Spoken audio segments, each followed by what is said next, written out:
Good morning and welcome to Thursday and welcome to August 8th. And today we are going to look at Exodus 15, 1 through 22. Actually 1 through 21. And it's the songs of deliverance.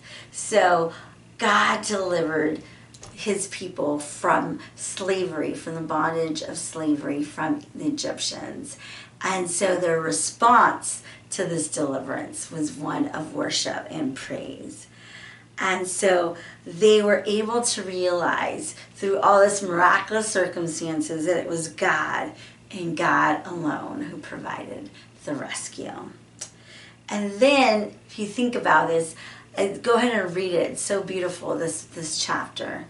And it was spontaneous song. I don't think they were starting to write these songs and thinking that one day we might get delivered. I think it was spontaneous worship.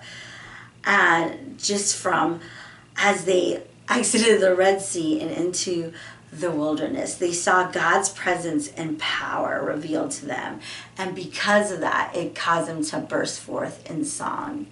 I don't know, people out there are creative out there, but sometimes I've heard this from my friends who are creative, that all of a sudden a song just burst out of you, right? Through maybe circumstances of seeing God answer prayer or God move, that a song just burst through.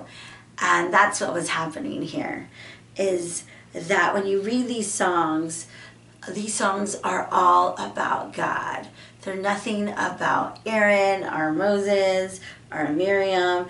It's all about God.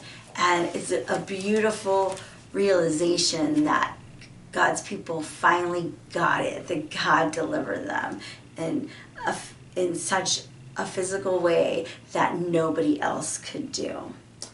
And so I love that phrase as you read this chapter, the horse and its rider he is thrown into the sea.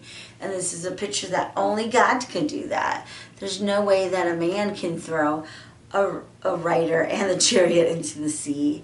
And so all glory to this deliverance belongs to God.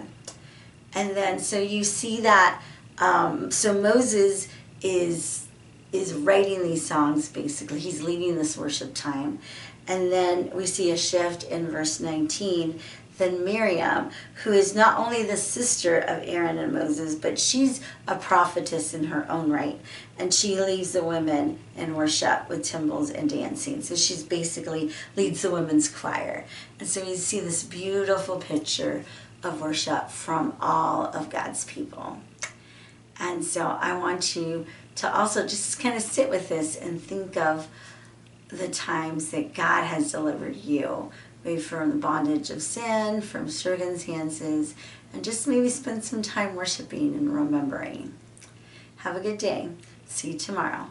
And remember, 5 minutes in the Word can change your life.